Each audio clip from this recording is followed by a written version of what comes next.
Kenji, welcome. Thanks. You just got here yesterday. Where'd you come in from? I came in from Tokyo, through Tokyo, from Yamagata, which is in the northern part of Japan. It's about an hour flight from Tokyo. And you had a special guest on the plane with you, which I think we all just saw in the room over here. And what was that? That would be the moon parka. So we made this parka last year together with the North Face. This is just a prototype. We've only made a few of these. But right now we're preparing for production, and we're planning to introduce this to the market sometime later this year. Okay, well, I would like to be first in line. I'm sure there's many other people out there who were just blown away by the luminous moon parka that we saw in the other room. And part of the reason it's so glowing and gold is because of the very special fabric that it's made out of. Would you like to tell us a little bit about that? Okay, so the moon parka is made of synthetic spider silk. This is an entirely new material. What we do is we analyze the genes of spiders, and we synthesize the DNA. We put them into microbes, and we feed them sugars and nutrients and allow them to ferment to produce the protein polymers that we've designed. Then we spin this into a fiber and make the textile and make the moon parka. That's amazing. So some of you might be familiar. There's a few other ways of fabricating, extruding spider silk, but this is the only way that doesn't use kind of transgenic animals, right? So there are some companies that make spider silk with transgenic goat milk or silkworms or something like this, but this is 100% cruelty-free. Is that right? Absolutely. So what we use is microbes, and what we feed them is sugars. So it's a very clean process, low energy. We don't use petroleum-based materials. So what we're doing does not involve any animals or insects or anything. And it's really interesting, too, because a jacket like the North Face moon parka that we saw in there would maybe typically be using some other kind of petrol derivative fabric in order to achieve the same kind of strength. And I don't even know how you would get that gold color otherwise. But I asked Kenji a little bit about the gold color. I thought that was really interesting. It's not dyed. So protein materials themselves are, naturally, they're white. But the specific way that we made the proteins that are used in the moon parka gives them this golden color. It's interesting because the spiders that we based the genes on are called the golden orb web spiders. And if you look closely at the web of a golden orb web spider, it's a golden color. So by coincidence, the parka has the exact same color as the natural spider web.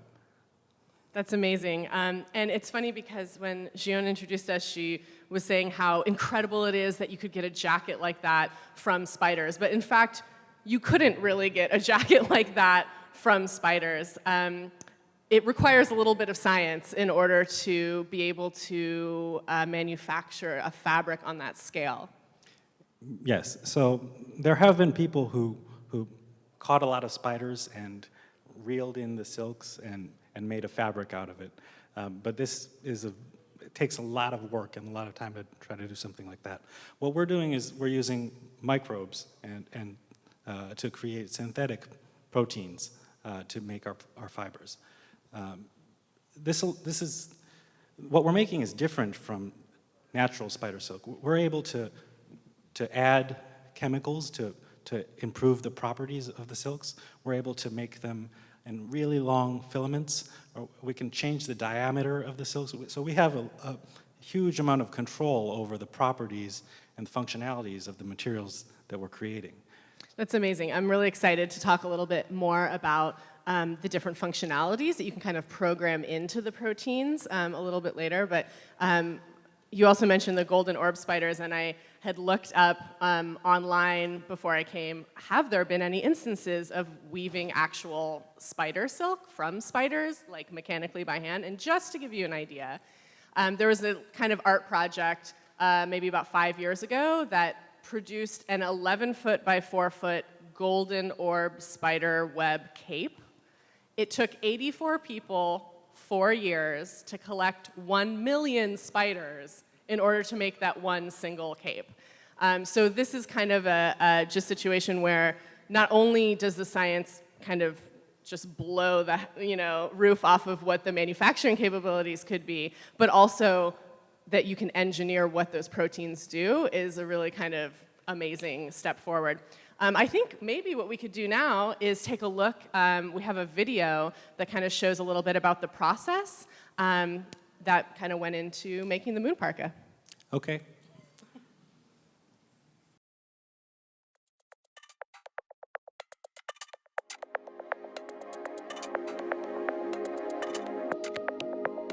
Throughout history, innovations in materials have pushed our civilization forward. We are inspired by the slender threads that spiders use to build their intricate webs. These silks are made up of proteins from an entirely biological process, yet they possess astonishing properties that vastly outperform man-made materials. They are just one example of the incredible variety of naturally occurring proteins, materials that have been refined and perfected through 3.8 billion years of evolution. Our team has extensively studied the diverse genetic designs found in nature. We've developed advanced methods to create new, tailor-made protein materials designed at the molecular level.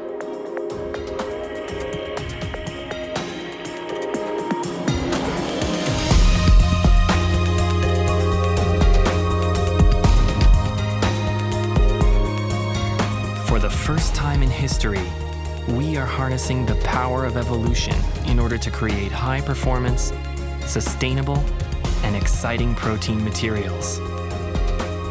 This has endless applications and unlimited potential.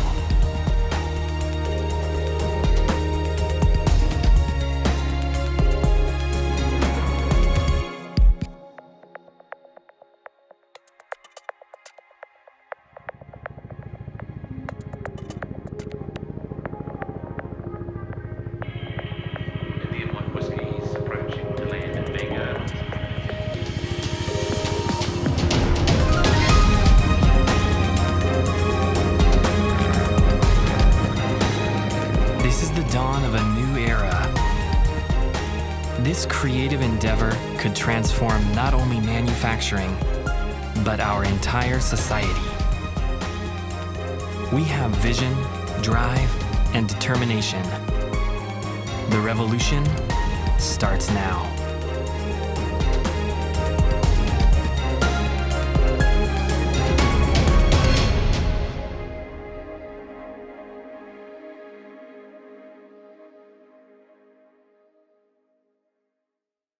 That was really Thank you. inspiring. So we actually made this video ourselves. We hired some people with cameras, and we put it together. Very low budget. We have a very creative team. Yeah, could have fooled me. Well, I mean, it makes sense. You need a creative team to be able to think of some of the new applications that this type of material could have. So while we saw the Spibers now entering into the clothing industry, the fashion industry, there are kind of a variety of other sectors that you guys are developing biomaterials for. So we're focusing on 3 areas. The first is clothing. The second is auto parts. So spider silk is an incredibly tough fiber. It's tougher than things like Kevlar or carbon fiber. And these can benefit in making lighter weight fiber reinforced plastic materials. So people are using carbon fiber to make lighter car parts right now, but what we're doing is we're trying to use spider silk to improve that type of material. Yeah, that's amazing. Because you mentioned Kevlar, I'm not sure if some of you guys saw in the news, but earlier this week, the Army announced that they were investing in developing spider silk protein armor to replace kind of what Kevlar has been traditionally used for in the past. So yeah, so obviously strong, but then strong without being brittle. What are some of the other properties that make it well suited for automotive use? So that's the most important thing. There's also some benefits in when you're trying to make a spider fiber reinforced plastic. There's a lot of processing involved, and the processability of our fibers is very, very high. To make a carbon fiber reinforced plastic, it is very costly, takes a lot of energy, and it's almost impossible to recycle. But our materials overcome a lot of those issues. Cool, that's great. Okay, so we have fashion, we have automotive. So the last one is medical. Since our materials are proteins, and our bodies are mostly made of proteins if you take out the water, our materials are very compatible with the body. So we're developing medical devices that go inside the body. So we're working with some big pharmaceutical companies on some very, very early stage projects. We're having some pretty exciting results, but it'll take a little more time before we're able to put something on the market, because obviously medical devices take a lot of time for clinical trials, et cetera. So. I just love the kind of imaginative capacity for like the medical uses is just really kind of amazing to me. It's like a really imaginative area. So one of the things that I thought was interesting is that there's actually historical precedent for this. So there have been kind of historically, there have been peoples in, like, I think it's southeastern Europe that have used spider nests as Band-Aids. And part of the reason they've done that is because of some of the natural antiseptic properties, and I think also that it's high in maybe vitamin K, is that right? So I'm not sure about the vitamin K. There's differences between natural spider silk and what we're making. So the natural spider silk may be high in vitamin K, but we have full control over what, besides the spider silk protein, is in the fibers that we make. So we can actually, if we want to add vitamin K, we could do that, but we can also add different types of drugs or antibiotics if we're trying to develop wound dressing. Well, so a Spiber fiber could actually be a delivery mechanism. Absolutely. That's amazing. Yeah, I think that there's just a whole range of applications that are really fun to think about. I really like to think about the capacity for kind of maybe 3D printing. Is that something that's a possibility with this? That's definitely a possibility. We haven't tried doing it, but there's no reason that it wouldn't be possible. And I think one of the things that's really interesting about how you could come to so many different end uses of this is the malleability you have over the proteins. So it's a polymer material. So if you think of things like polyester or nylon, they're used in our clothes. They're used all over the place. They're used in bottles. So our materials are very similar to synthetics in the sense that they can be used in almost any application. But the difference is our materials don't use oil to produce. So it's very sustainable. Yeah, very sustainable, which is great. That's why we're all here, right? So I'm just looking at some of the questions, and I think obviously a major theme throughout the day is how do you scale up the process to be market ready? And so there's issues of scale, which kind of tie into cost. Do you want to talk about that a little bit? Sure. So the cost is a very, very important factor. So we can develop really amazing materials, but if they're too expensive for widespread use, it doesn't really make much sense, because the whole purpose of our company is to develop alternatives to synthetics, to oil-based materials. So it's critical for us to bring the cost down to a point that it can compete with things like polyester or nylon. Scaling up is one important aspect, but that's not all that's involved. You also need to optimize the facilities that you use to process, to produce the materials. You also need to optimize the microbes, the productivity of the microbes. You need to optimize the feedstocks. You need to use the cheapest sugar sources. So there's a lot of optimization involved. And most of our team's efforts today are in bringing the costs down. Right now, we're targeting for a cost of $10 per kilogram. This is, if you look at it from a fermentation industry standpoint, $10 per kilogram of a protein product will probably sound crazy or impossible.